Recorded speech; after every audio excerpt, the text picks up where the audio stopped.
Hello my dear friends, myself Alimuddin Sheikh Qadri and my YouTube channel is Alimuddin Sheikh Qadri. My dear students and my dear friends,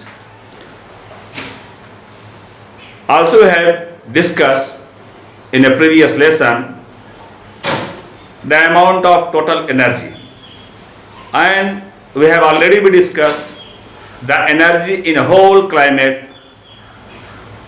Today we are discussing here only the point of source of energy. My dear friend, we have already know how many types of source of energies, but we are also be knowing the major source of energy is sun. Sun is the major source of energy. सूर्य से बड़ा कोई ऊर्जा का स्रोत नहीं है. सूर्य की सतह का ताप जो होता है, temperature of surface, solar surface 2 × 10⁷ degree centigrade, 2 × 10⁷ degree centigrade temperature जो है सूर्य का होता है. इसलिए आपने देखा कि सूर्य का ताप जो है इतना ज्यादा है कि सूर्य का ताप इतना ज्यादा है कि वहां पर जो है ये अपनी सतह से इतना ज्यादा टेम्परेचर ओरिजिनेट कर रहा है, इतना ज्यादा ताप दे रहा है कि उसकी स्थिति से ये पूरा ब्रह्मांड संचालित हो रहा है. तो इस तरह से आप देख रहे हैं कि जो सूर्य की ऊर्जा है वह किस तरह, आप देख रहे हैं कि सूर्य की ऊर्जा से कितने सारे कार्य हो रहे हैं. परंतु आप इस बात को ध्यान दीजिएगा, सूर्य से आने वाली संपूर्ण ऊर्जा का सिर्फ 1%, only 1% energy are used. We are used to only 1% of energy of solar. My dear friend, here I am discussing this point. In the figure, there are different sources of energy. Also you have to know this here. First, coal. Their amount are very large. आप देख रहे हैं जो मैंने यहाँ पर ऊर्जा का स्रोत दिखाया है पृथ्वी पर, न कि ब्रह्मांड में. मैंने यूनिवर्स की बात किया तो यूनिवर्स में सबसे ज्यादा सोर्स ऑफ एनर्जी कहाँ पर है? सूर्य के पास है. क्यों है? क्योंकि उसमें पेयर प्रोडक्शन और पेयर इनिहिलेशन, युग्म उत्पादन और युग्म विनाशन जैसी क्रियाएं लगातार अनवरत सतत रूप से होती चलती रहती है.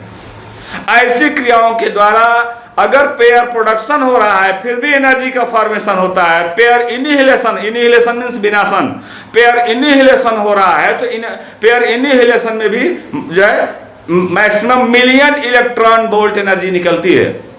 माय डियर फ्रेंड, अगर लाइट मॉलिक्यूलों के कॉम्बिनेशन से इतनी ज्यादा एनर्जी निकलती है तो मैं आपसे ये कहना चाहूंगा कि ऐसी क्रियाएं तो सूर्य में सतत और हजारों होती चली जा रही हैं. सूर्य आज के 5000 साल पहले, वैज्ञानिकों का आंकड़ा मैं बता रहा हूं जो वैज्ञानिकों ने बताया है, सूर्य आज के 5000 साल पहले जितनी ऊर्जा का उत्सर्जन कर रहा था उतनी ही ऊर्जा का उत्सर्जन आज भी कर रहा है और उतनी ही ऊर्जा का उत्सर्जन भविष्य में भी करता रहेगा. उसका रीजन क्या दिया गया?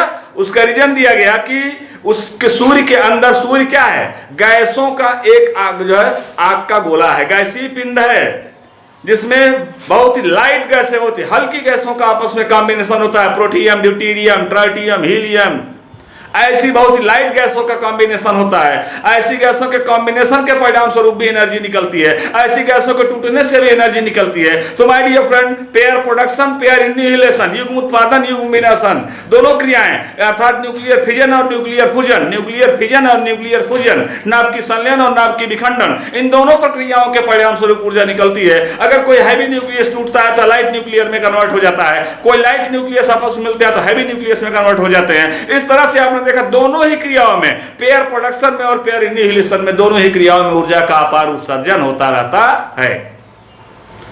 तो my dear friend, this is the very important source of energy is the sun. सूर्य ब्रह्मांड को ऊर्जा दे रहा है. आइए उसके बाद देखते हैं, ब्रह्मांड को ऊर्जा दे रहा है तो उसकी ऊर्जा को कैसे यूज करेंगे, हम इसको डिस्कस आगे करेंगे.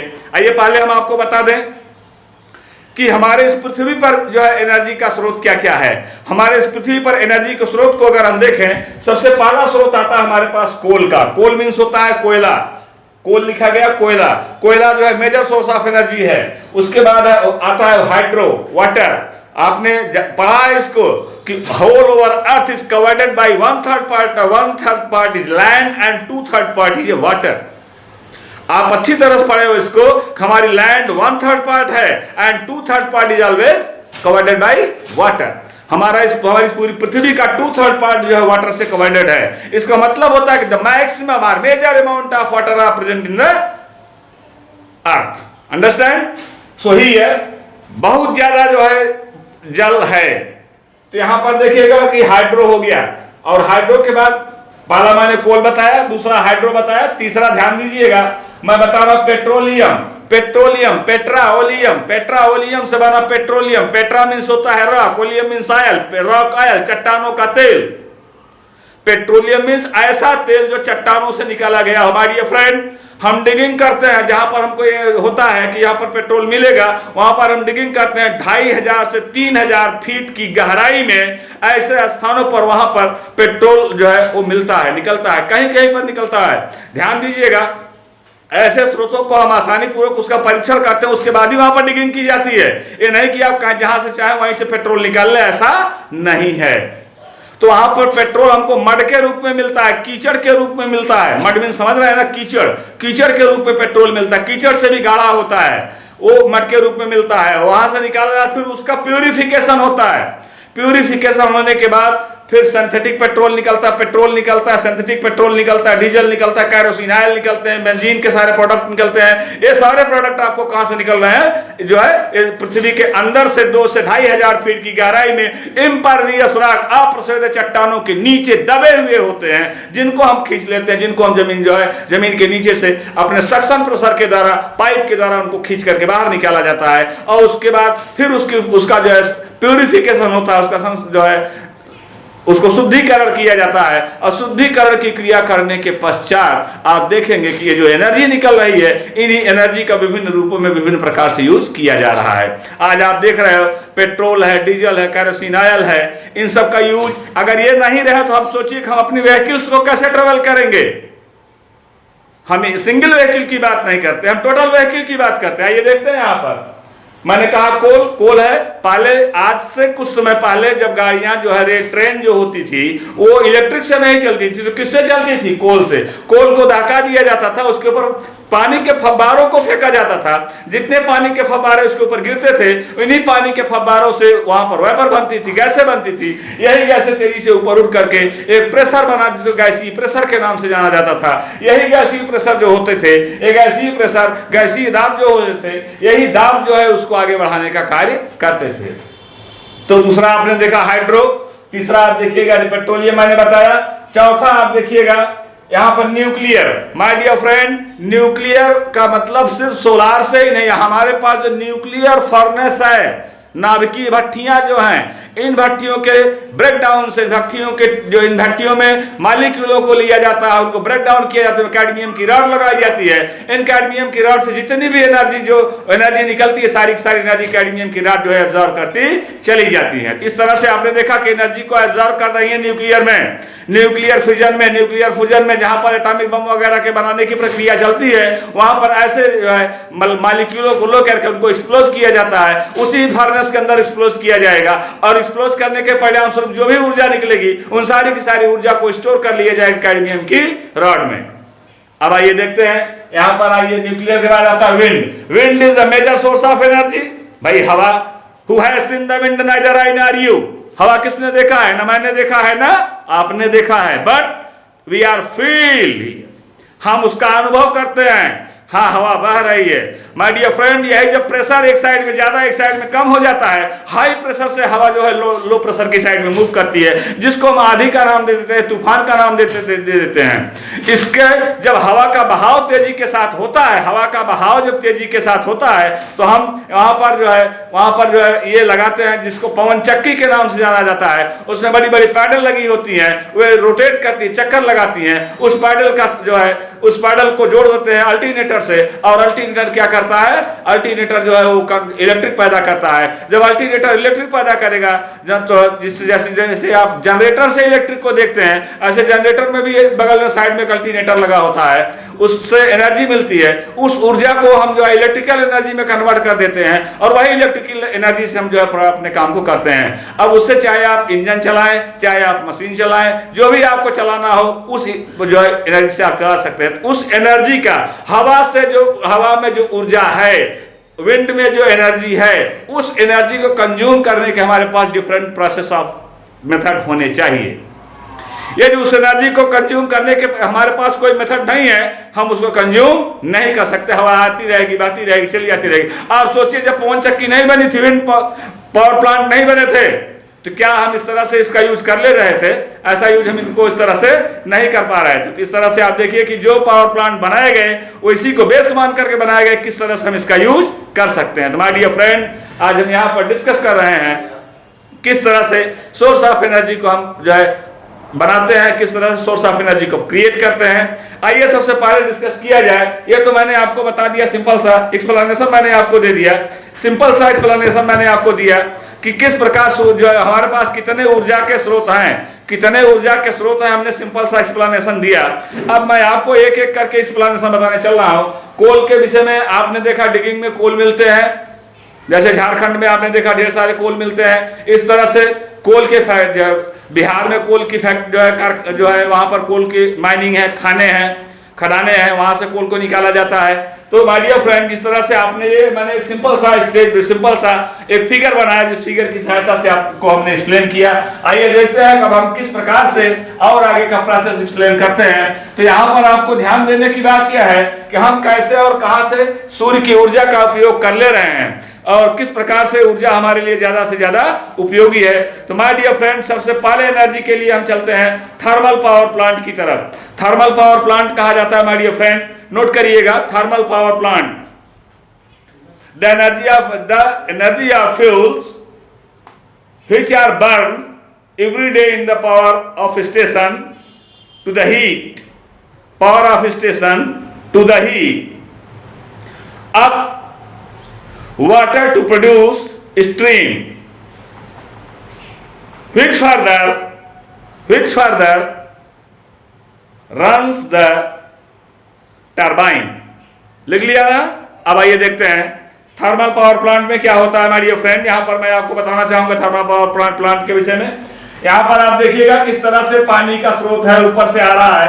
यहाँ पर मान लीजिए सपोज करिएगा इस तरह से जो है आपको झरना बना दिया गया, या इस तरह से पॉन्ड्स बना दिए गए, इस तरह से बहुत बड़े बड़े जो है डैम बना दिए गए, और डैम से पानी को बाहर निकाला जा रहा है। यहाँ पर हम पैडल बनाते हैं। इस पैडल में आप देखिएगा, इस पैडल में आप देखिएगा, यहाँ पर आप देखिएगा, इस पैडल में आप देखिएगा ध्यान से, इस पैडल में आप देख रहे हैं, यहाँ पर आप देख रहे हो, यहाँ पर आप देख रहे हैं इस तरह से व्हील जो है पैडल लगे हुए हैं। जैसे जैसे वाटर इनके ऊपर गिरता जाएगा, ये व्हील रोटेट करते जाएंगे। क्या करेंगे? रोटेट करते जाएंगे, चक्कर लगाते जाएंगे। जब ये चक्कर लगाते जा रहे हैं, रोटेट कर रहा है, इसी का संबंध हम डायरेक्ट कर देते हैं शाफ्ट से, और यहाँ पर एक अल्टरनेटर मशीन लगा देते हैं, अल्टरनेटर मशीन लगा देते हैं। और इस अल्टरनेटर मशीन में यहाँ पर आप देखिएगा एक डायोड वाल्व, इसके बैक साइड में डायोड लगाया जाता है, और डायोड वाल्व से यहाँ पर जो पॉइंट होते हैं, एक प्लस का होता है और एक माइनस का होता है। यहाँ से दो वायर निकाले जाते हैं और इसे इलेक्ट्रिक एनर्जी में कन्वर्ट कर दिया जाता है। माय डियर फ्रेंड, आपने देखा कि थर्मल पावर प्लांट से हम एनर्जी, इसका सारा फिगर मैं अपने YouTube चैनल पर अपलोड कर रहा हूं, उसको आप लोग देखिए, समझिएगा। उसमें मैंने यहाँ पर सिर्फ एक रफ डायग्राम बना करके आपको एक्सप्लेन किया, और एक सिंपल सा एक्सप्लेनेशन दिया है। जैसे मान लीजिए हवा नहीं चल रही है, विदाउट एयर कैसे आप करेंगे? तो आपके बुक में, एनसीईआरटी की बुक में आप लोग देखेंगे, एनसीईआरटी की बुक में पेज नंबर 245 पर, या एनसीईआरटी क्लास 10 की बुक में पेज नंबर 245 पर आप देखेंगे, वहां पर एक सिंपल सा एक्सपेरिमेंट शो किया है। मैं उस एक्सपेरिमेंट के विषय में आपको बता देना चाहता हूं। आप देखेंगे कि उस एक्सपेरिमेंट में सिर्फ यही बताया है कि कैसे, किस प्रकार से जो है वो जो है प्रेशर से एनर्जी को, प्रेशर से जो है वो गैसों को उत्पन्न कर रहा है। जैसे यहाँ पर एक प्रेशर कुकर लिया गया, और प्रेशर कुकर से यहाँ से प्रेशर कुकर हो गया, सपोज दैट ये प्रेशर कुकर हो गया। ये प्रेशर कुकर लिया गया और इसको हीट किया जा रहा है। यहाँ पर वाटर को फिलअप किया गया, मटेरियल को फिलअप किया गया, हीट किया गया, हीट करने से यहाँ पर एक पाइप लगा दिया गया और पाइप के द्वारा यहाँ पर तेजी के साथ गैसें जब निकलेगी तो यहाँ पर छोटे छोटे व्हील लगाए गए, इस तरह से ये व्हील लगाया जा रहा है, इस तरह से आप देख रहे हैं। अब यहाँ पर ये व्हील लगाए गए और ये व्हील पर आकर के वाइपर तेजी के साथ आती है और इसको रोटेट कर देती है, घुमा देती है। जब ये रोटेट कर जाता है, घूम जाता है, तो इसका सीधा सा संबंध शाफ्ट के द्वारा कर दिया जाता है अल्टरनेटर से।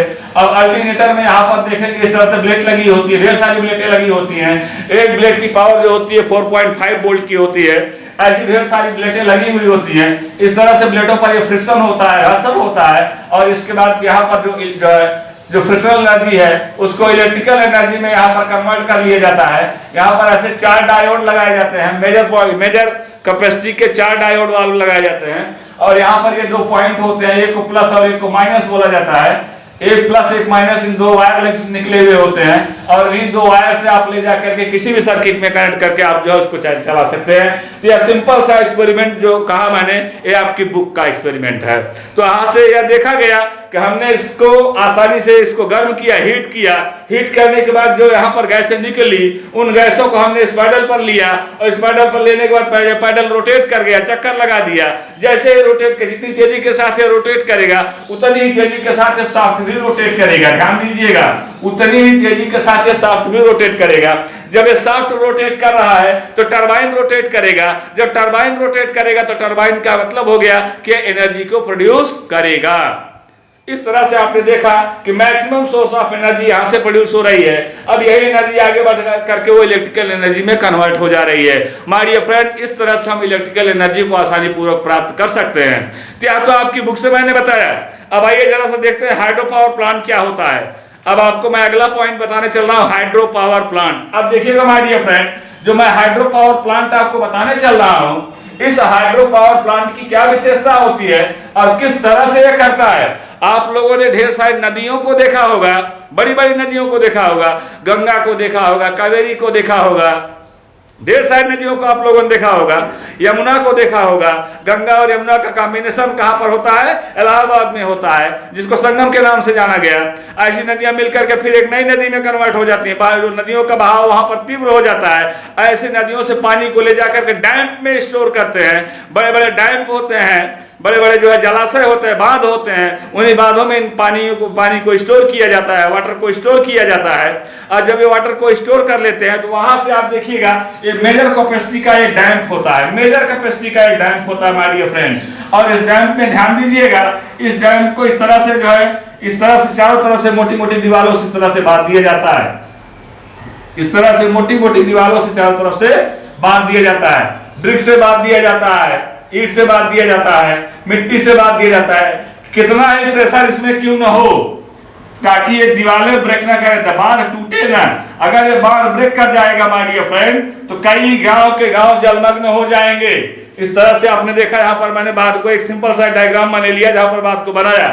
यहाँ पर एक पतला सी पाइप मैंने निकाला, एक पतला सा होल मैंने दिया, यहाँ पर एक गेट मैंने बनाया जिसको चैम्बर बोला गया। यहां से इस चैम्बर को जैसे ही ओपन किया जाएगा, पानी का बहाव तेजी के साथ बाहर निकलना शुरू करेगा।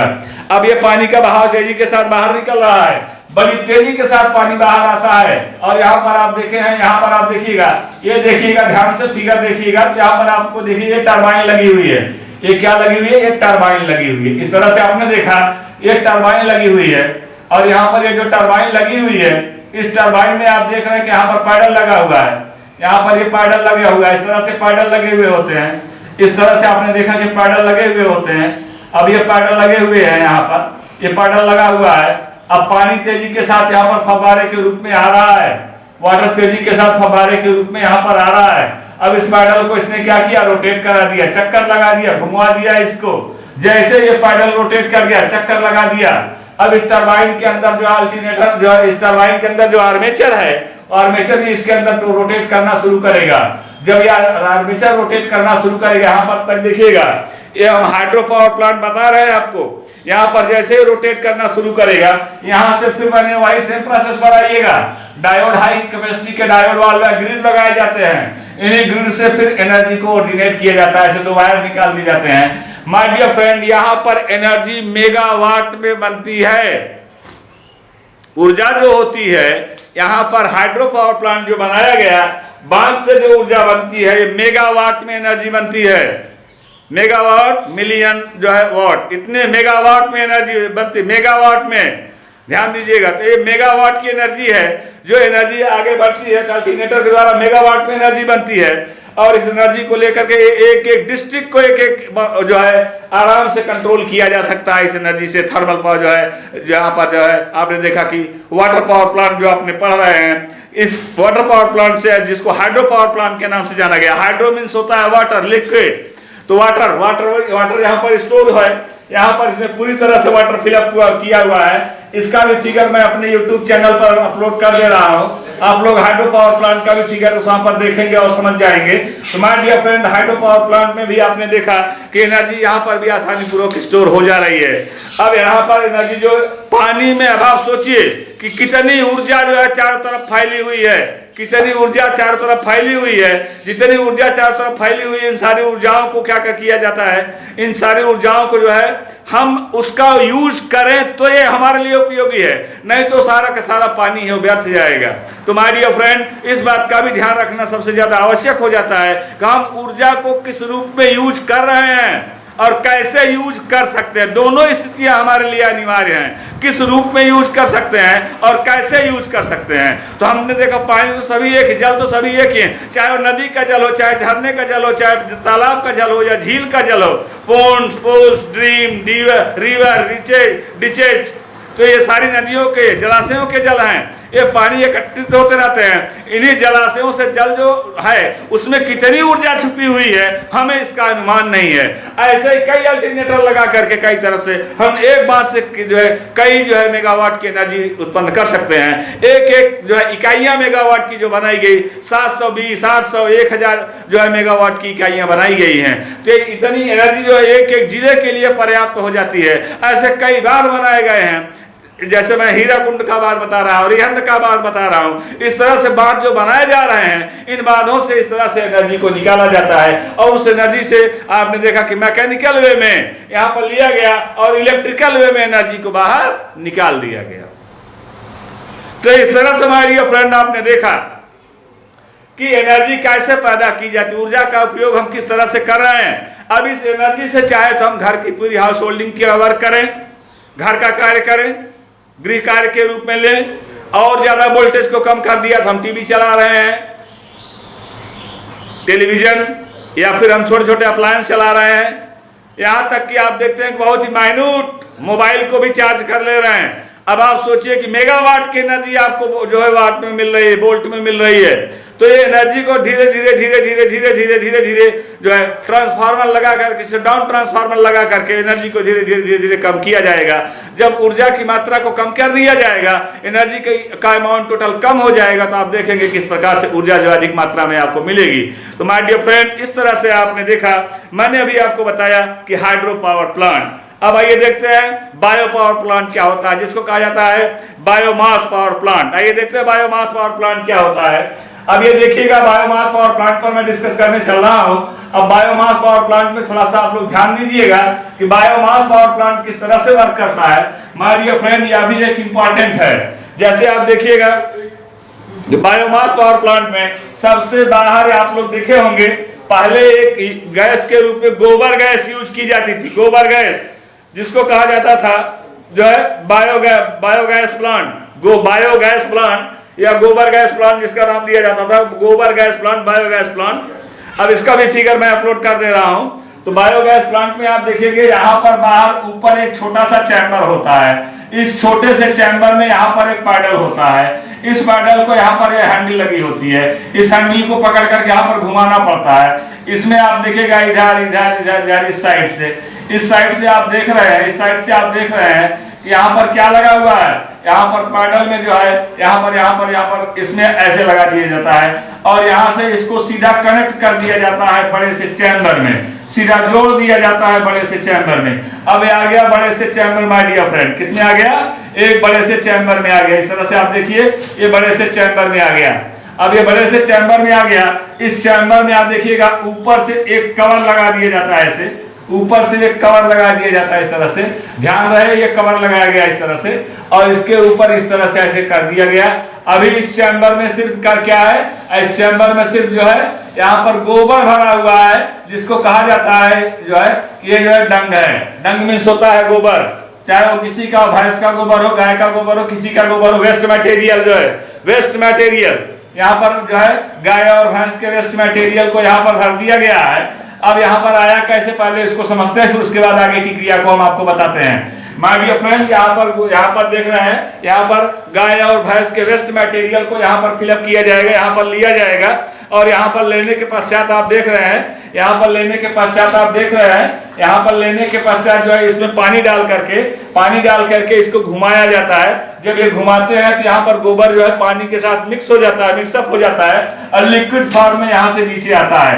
अब यहाँ से नीचे आएगा तो कहाँ आएगा, एक बड़े से टैंक में आता है, जिसका नाम दिया गया है माय डियर फ्रेंड, जिसका नाम दिया गया है गोबर गैस टैंक। इसका नाम दिया गया है गोबर गैस टैंक, जिसको कहा गया जो है कि इसको कहा गया डंग टैंक। क्या बोला गया, डंग टैंक। इसका नाम दिया गया डंग टैंक, डंग टैंक। यहाँ पर आपने देखा डंग टैंक हो गया। अब इस डंग टैंक में ऊपर की साइड में आप देखिए पाइप लगी हुई है, ऐसे निकाला जाता है। अब आप देखेंगे यहाँ पर गोबर आपने डाला तो गोबर यहाँ पर है, यहाँ पर आने के बाद इसमें फर्मेंटेशन की क्रिया होती है, किण्वन की क्रिया होती है। कौन सी क्रिया होती है, फर्मेंटेशन की क्रिया होती है। अब यहाँ पर किण्वन की क्रिया के परिणाम स्वरूप अपार गैसें निकलती हैं, जो गैसें बाहर नहीं आ पाती, ये गैसें बाहर नहीं आ पाती, इसी चैम्बर में गैसें स्टोर हो जाती हैं। जब इसी चैम्बर में गैसें स्टोर हो जाए, गैसें पूरी तरह से चैम्बर में भर गई, जैसे जैसे गैसें चैम्बर में भरती जाती हैं, ये चैम्बर धीरे धीरे ऊपर उठता चला जाता है। इसका मतलब हो जब चैम्बर फुल हो जाएगा, वो काफी ऊपर उठ जाएगा, तो आसानी से जाहिर सी बात है कि इस चैम्बर में गैसें पूरी तरह से भर गई हैं। तो माय डियर फ्रेंड, यहाँ पर आपने देखा कि अगर ये चैम्बर में पूरी तरह से गैसें भर गई है, तो अगर ये गैसें इस चैम्बर में भर गई हैं तो ये चैम्बर काफी ऊंचाई तक चला आएगा और ये पॉइंट काफी नीचे रह जाएगा। अब ये गैसों का चैम्बर ऊपर हो गया।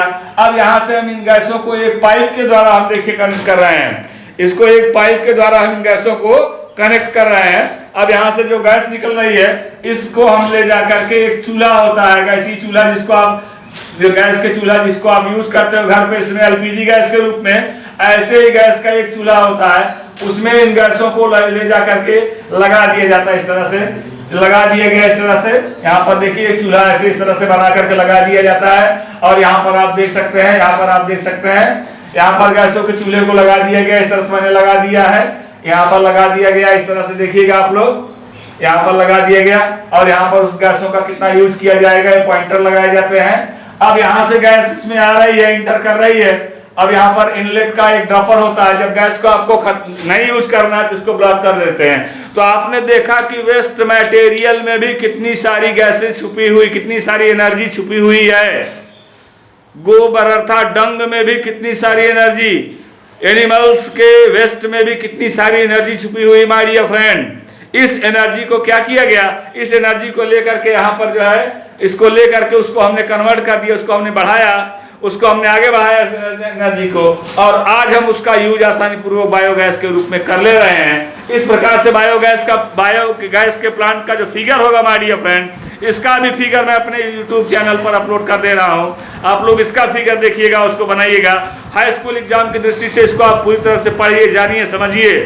तो यहाँ पर आपने देखा कि इस तरह से हम बायोगैस का यूज कर लिए, इस तरह से हमने बायोगैस का यूज कर लिया है। अब बायोगैस के यूज के बाद माय डियर फ्रेंड लास्ट का पॉइंट आता है विंड एनर्जी। आपने देखा, अभी मैं इसके विषय में टॉपिक पर डिस्कस कर रहा हूं, इसके बाद का पॉइंट हमारा आएगा विंड एनर्जी का, इसके बाद का पॉइंट हमारा आएगा विंड एनर्जी का। तो देखिएगा विंड एनर्जी को कैसे, ये समझ में आ गया होगा आपके कि यहाँ पर गोबर को लिया जाएगा, डंग को लिया जाएगा, पानी के साथ इसको मिक्स किया जाएगा, मिक्स करने के बाद पैडल को घुमाया जाएगा, ये जो है पूरा सोल्यूशन जैसा बन जाएगा। जब ये लिक्विड में कन्वर्ट हो जाएगा, फिर ये पाइप के थ्रू चलाएगा नीचे चैम्बर में फर्मेंटेशन की क्रिया होती है, किण्वन की क्रिया होती है, इसमें छोटे छोटे कीड़े बनते हैं। यही कीड़े इस गैस को बाहर निकालेंगे। जब ये गैस बाहर निकलती है, गैसें ऊपर उठती जाएंगी, तो यहाँ पर गैस में यहाँ पर ड्रॉपर लगा हुआ है, ब्रेक लगा हुआ है, ये गैसें यहाँ पर रोकी गई है। जब ये गैसों को यहाँ पर ओपन करना होता है, गैस को ओपन कर दिया जाता है और गैस पाइप के थ्रू चली जाती है आपके घर में, और घर के द्वारा हम चूल्हे में आसानी पूर्वक इसका उपयोग कर सकते हैं। इससे हम खाना बना सकते हैं, अन्य सारी वस्तुओं को का प्रयोग कर सकते हैं, उन सारे कार्यों को कर सकते हैं जिससे हम गैसीय चूल्हे से करते हैं। आज हम जैसे एलपीजी का यूज कर रहे हैं माय डियर फ्रेंड, इसी तरह से हम इन सारी गैसों का यूज कर सकते हैं। तो आपने देखा कि इतनी ऊर्जा तो डंग में छिपी हुई है, गोबर में छिपी हुई है, वेस्ट में छिपी हुई है, लेकिन हम उसका यूज नहीं कर पा रहे हैं। उसका यूज कैसे करेंगे? तो मैं ये समझता हूं कि ये चीजें आपकी समझ में आ गई होंगी कि बायोगैस का यूज हमको कैसे करना है। आइए देखते हैं विंड एनर्जी क्या होती है माय डियर फ्रेंड। इसको भी आपको आसानी पूर्वक मैं समझाना चाहूंगा। मैंने कहा कि ये सबसे ज्यादा ऊर्जा के स्रोत के रूप में सूर्य है। सूर्य के बाद जो ऊर्जा के अन्य स्रोत हैं, उन्हीं स्रोतों के विषय में मैं डिस्कस कर रहा हूं। सूर्य के बाद ऊर्जा के जो अन्य स्रोत हैं, उन्हीं स्रोतों के विषय में मैं डिस्कस कर रहा हूं। यहाँ पर आपको देखना है, यहाँ पर देखिएगा आप लोग, मैंने एक बड़ा सा स्टैंड बनाया है। ये स्टैंड मैंने नहीं बनाया हमारे डियर फ्रेंड, ध्यान दीजिएगा। जब आप कोई जब आप कोई विंड प्लांट लगवाते हैं, विंड प्लांट में ये जो है आपके पास एक इस तरह से काफी ऊंचाई का जो है एक पैनल होता है, यहाँ पर आप देखेंगे। और यहाँ पर जो है इस तरह से, जिसको हम टावर के नाम से कह सकते हैं, इसका एक टावर है, लेकिन ध्यान दीजिएगा टावर नहीं होता है, टावर जितना ऊंचा नहीं होता, उससे कम ही ऊंचा होता है। इस तरह से आप देखेंगे, इस तरह से लगा हुआ है, यहाँ पर ऐसे आप देखेंगे इस तरह से लगा हुआ है। और यहाँ पर ये जो पैडल लगे हुए हैं, काफी बड़े बड़े पैडल होते हैं इस तरह से। ये देखिएगा, ये पैडल लगाया गया इस तरह से, ये बड़े से पैडल यहाँ पर लगाए गए, इस तरह से आप देखेंगे बड़े से पैडल यहाँ पर लगाए गए, इस तरह से पैडल लगाए गए। अब हवा का झोंका तेजी के साथ आ रहा है, क्या आ रहा है? फ्लो ऑफ एयर, यहाँ पर एयर आ रही, हवा का तेज झोंका आ रहा है। जब हवा तेजी के साथ चलती है तो पैडल क्या करेगा? ये पैडल रोटेट करेगा। पैडल क्या करेगा? पैडल रोटेट करेगा।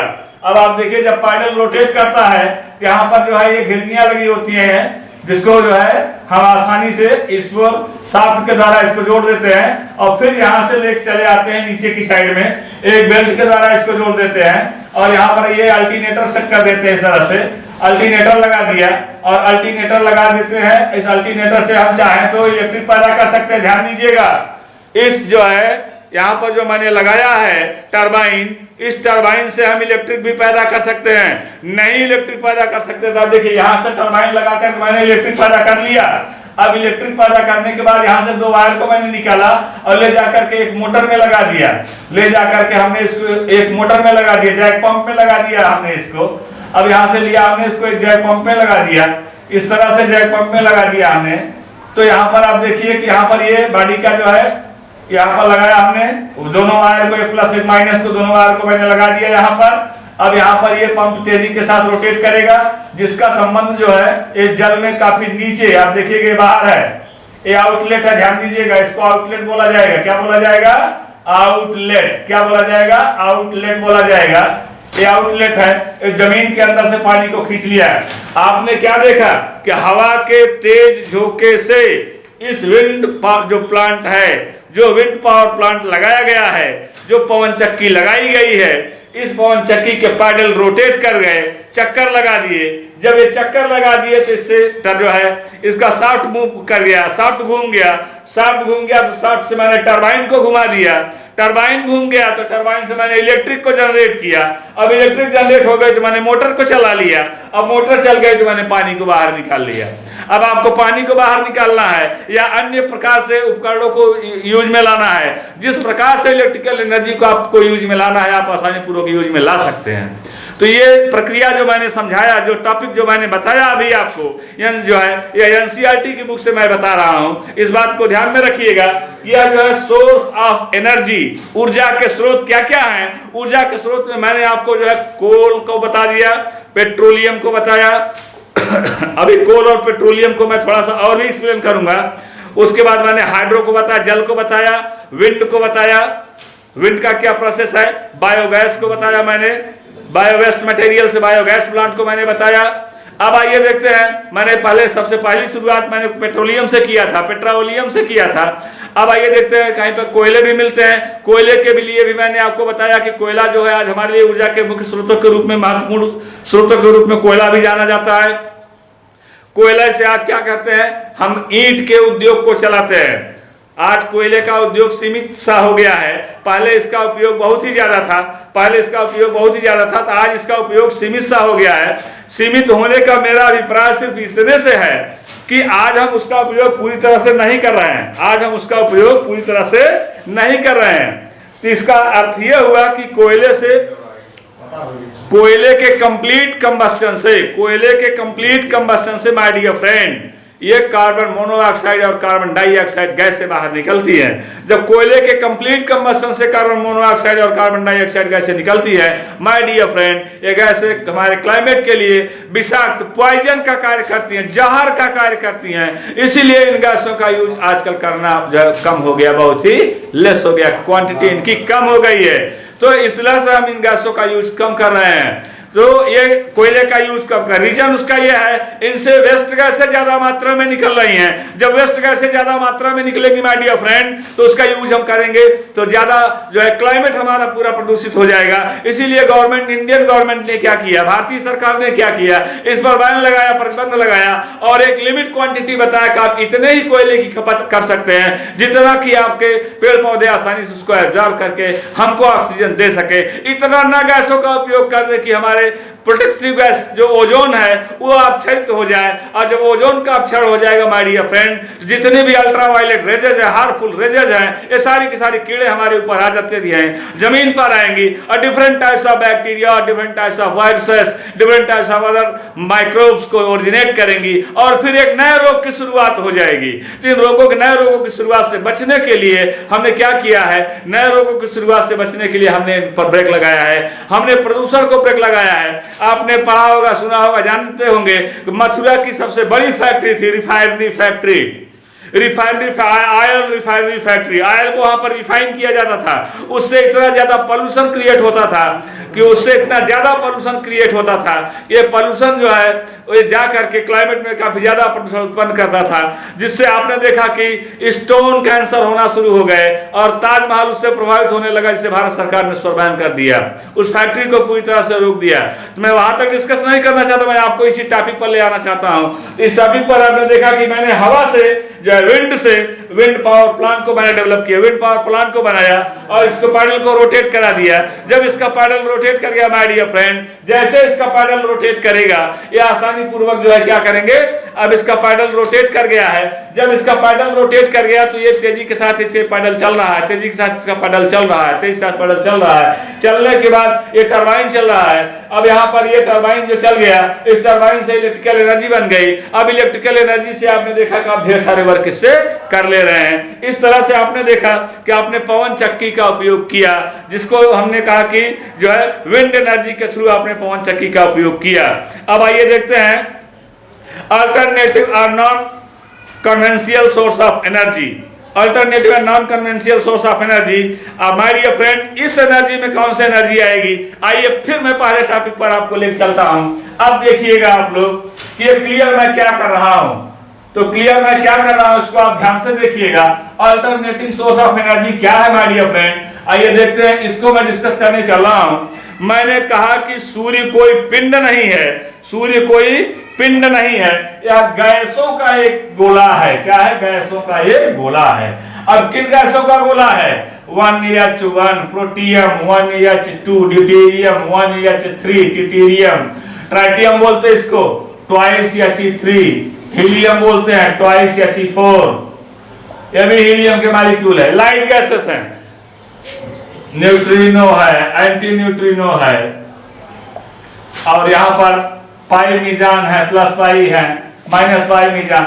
लाइट मॉलिक्यूल, ये लाइट गैसेस जो है, ये सोलर गैसेस, ये सूर्य, मैंने कहा गैसों का एक पिंड है। इन्हीं के मिलने से प्रोटियम के मिलने से ट्राइटियम ड्यूटेरियम बन रहा है, प्रोटियम ड्यूटेरियम के मिलने से ट्राइटियम बन रहा है। तो आपने देखा कि ये लाइट एलिमेंट्स जो आपस में कॉम्बिनाइज कर रहे हैं, न्यूक्लियर फिजन और न्यूक्लियर फूजन जैसी ढेर सारी सतत क्रियाएं अनवरत रूप से होती चली जाती हैं, एक क्रियाएं तेजी के साथ आगे बढ़ती चली जाएंगी। और आप देख सकते हैं, आसानी पूर्वक देख सकते हैं, अगर हम सूर्य की सतह के ताप का आकलन करें, ये होता है 2 × 10⁻7 डिग्री सेंटीग्रेड। तो आपने देखा कि लगभग 2 करोड़ डिग्री सेंटीग्रेड ये टेम्परेचर आ रहा है, सूर्य की सतह का ताप आ रहा है। अब इतना टेम्परेचर वहां का है तो आप सोचिए हम सूर्य से कितनी दूरी पर हैं और उसका टेम्परेचर हमको मिल रहा है। जरा से एनर्जी हीट होता है, हम कहते हैं हमको बहुत ज्यादा गर्मी लग रही है, 45 डिग्री पर टेम्परेचर पहुंच गया है, तो पूरा देश हल्कान हो जाता है कि हमको कितनी ज्यादा एनर्जी इससे मिल रही है। सारी की सारी जो है प्रोसेस, एसी चला दिया, कूलर चला दिया, फिर जो है सारे उपकरण आप चला देते हो, किससे? थोड़ी सी एनर्जी इंक्रीज हो गई। उसका रीजन आपने ये देखा, कि जो ऊर्जा आ रही है उसका, वो जब सूर्य हमारे सीध में आ जाता है, डायरेक्ट हमारे सीध में आ जाता है, उससे आने वाले प्रकाश की किरणें जो है बहुत ज्यादा मात्रा में आती हैं। और जब प्रकाश की किरणें आएंगी तो अपने साथ ऊर्जा को लेकर के आती हैं, क्योंकि ये किरणें फोटॉन के रूप में बंडलों में पैक्ड होकर के आती हैं, और जब ऊर्जा के रूप में आएंगी तो पेड़ पौधे उसको ऑब्जर्व कर लेते हैं। मैंने कहा सूर्य से आने वाली संपूर्ण ऊर्जा का सिर्फ 1%, ओनली 1% एनर्जी ये पेड़ पौधे ले लेते हैं, बाकी 99% एनर्जी जो होती है ये रिफ्लेक्ट हो जाती है। माय डियर फ्रेंड, उसी में हम डिफरेंट टाइप्स ऑफ पैनल्स को बनाया, सोलर पैनल्स को हमने बनाया, अंदर पैनल्स को हमने बनाया, अंदर source of observing of energies को मैंने बनाया, सूर्य के प्रकाश की ऊर्जा को ऑब्जर्व करने के विभिन्न प्रकार के उपकरण को मैंने बनाया। तो इस प्रकार के से अगर हम सूर्य से निकलने वाली संपूर्ण ऊर्जा का उपयोग कर लें या 50% ऊर्जा का उपयोग कर लें तो आज हमारे पास ऊर्जा के स्रोत के लिए दूसरा कोई जो है नहीं मिलेगा। हमको किसी और स्रोत की कोई आवश्यकता नहीं है, सिर्फ सूर्य से निकलने वाली ऊर्जा जो आ रही है, जो वेस्ट होकर के बाहर चली जा रही है, उसी वेस्ट एनर्जी को हम वेस्ट ना होने दें, उसका कंज्यूम करें, उसका उपयोग करें। ये न्यूक्लियर फिजन और न्यूक्लियर फुजन के द्वारा, न्यूक्लियर फिजन नाभिकीय संलयन, नाभिकीय विखंडन, इन्हीं क्रियाओं के द्वारा जो ऊर्जा निकल रही है, ये क्रियाएं जो होती हैं, इन्हीं क्रियाओं के द्वारा जो ऊर्जा निकल रही है, यही ऊर्जाएं जो होती हैं ये आसानी से हमारे कार्यों के लिए जो है आसानी से लाभदायक के रूप में की जा सकती है। तो मैंने बताया आपको कि सूर्य क्या है? सूर्य गैसों का एक गोला है जिसमें युग्म उत्पादन, युग्म विनाशन और छोटे छोटे मॉलिक्यूलों का नाभिकीय संलयन, नाभिकीय विखंडन जैसी क्रियाएं हमेशा सतत रूप से अपार रूप से होती रहती हैं। शास्त्रों क्रियाएं एक साथ चलती हैं, शास्त्रों क्रियाएं एक साथ चलती हैं माय डियर फ्रेंड, हजारों क्रियाएं एक साथ चलती हैं। अब आप देख रहे हैं, अब आप सूर्य हमसे कितनी दूरी पर है? बहुत सारी दूरी पर है। अब उससे आने वाली किरणें जो है माय डियर फ्रेंड, इससे सारी की सारी किरणें लाभदायक ही नहीं आती, इससे आने वाली किरणें हानिकारक भी होती हैं। तो हानिकारक किरणें जो हैं वो हमारे लिए तो इफेक्टेबल हैं, वो हमारे हार्मफुल हैं। उससे हमको प्रोटेक्शन अगर कोई गैस प्रोवाइड कराती है, उससे हमको अगर प्रोटेक्शन मिलता है तो किसके के द्वारा मिलता है? उससे हमको अगर प्रोटेक्शन मिलता है तो ओजोन लेयर के द्वारा मिलता है। इसके अगले टॉपिक को सोलर कुकर है और भी अप्लायंस है, उसका उपकरण हम आपको अपने पार्ट 2 में डिस्कस करेंगे। तो मैं अलीमुद्दीन शेख कादरी सोलर एनर्जी के विषय में इक्वेशन क्या है, कौन कौन से इक्वेशन है, किस प्रकार से सूर्य ऊर्जा को उत्पन्न करता है, पेयर प्रोडक्शन की एनर्जी क्या है, पेयर इनिहिलेशन की एनर्जी क्या है, और सोलर कुकर क्या है, कैसे ये वर्क करते हैं, किस तरह से इनके कार्य होते हैं, हम अपने नेक्स्ट लेक्चर में देंगे। मैं अलीमुद्दीन शेख कादरी अपने YouTube चैनल अलीमुद्दीन शेख कादरी के माध्यम से मैंने आज का लेक्चर आप सभी को समझाया, दिया, बताया, और मेरा हम्बल रिक्वेस्ट आप सभी से है कि आप सभी लोग इसका पूरी तरह से प्रिपेयर नोट तैयार करेंगे, क्योंकि एग्जाम में अब ज्यादा टाइम आपका नहीं रह गया है। फरवरी से मार्च से आपका एग्जाम होने वाला, डेटें आ चुकी हैं, तो इस बात को आप लोग ध्यान देंगे। अब ये जो डेटें सरकार ने दिया है, हो सकता है इसको पोस्टपोन कर दिया जाए। ये तो उस समय के इस वायरल इफेक्ट के ऊपर डिपेंड करेगा, क्या किया जाएगा क्या नहीं किया जाएगा। जो इन्फॉर्मेशन आ रही है उस इन्फॉर्मेशन को मैं आपको बता रहा हूं। तो माय डियर फ्रेंड, मैं अलीमुद्दीन शेख कादरी एक बार आपसे रिक्वेस्ट करना चाहता हूं, जिन लोगों ने मेरे चैनल को अभी अब तक सब्सक्राइब ना किया हो, जो है मेरा चैनल है अलीमुद्दीन शेख कादरी, मेरा यूट्यूब का चैनल है अलीमुद्दीन शेख कादरी। उन लोगों से मेरा रिक्वेस्ट है कि आप सभी लोग मेरे चैनल को ज्यादा से ज्यादा जो है सब्सक्राइब करेंगे, लाइक करेंगे, उसको शेयर करेंगे। शेयर इसलिए मैं बार बार कह रहा हूं, शेयर करने से वो मेरा नॉलेज जो है सभी लोगों तक पहुंचेगा, डिस्ट्रीब्यूट होगा, और ये मेरा चैनल जो है अब लगातार चलता रहेगा। इस पर आप लोग इस नीट की कक्षाएं भी देखेंगे, AIIMS की कक्षाएं भी देखेंगे, JEE की कक्षाएं भी देखेंगे। इस तरह से अभी आप लोगों ने मेरे पिछले चैनल में देखा कि मेरे कुछ लड़कों का सिलेक्शन जो है उसमें IIT में हुआ है। तो इस तरह से आपने देखा कि IIT में मेरे लड़कों का सिलेक्शन हुआ है। अब देखते हैं मेडिकल में मेरे कितने लड़कों का सिलेक्शन होता है। तो इस तरह से आप लोग मेरे हर टॉपिक को एक्सप्लेन करते हुए पढ़ते रहिएगा, और अगर इसी को आप पूरी तरह से लर्न करेंगे, तैयार करेंगे, एक समय ऐसा आएगा आप भी जरूर इसमें जो है सफल होंगे। मैं अलीमुद्दीन शेख कादरी अपने इसी टॉपिक के साथ आज का यहीं पर समापन करता हूं। मेरा लेक्चर अगले समय पर होगा, तब तक के लिए धन्यवाद।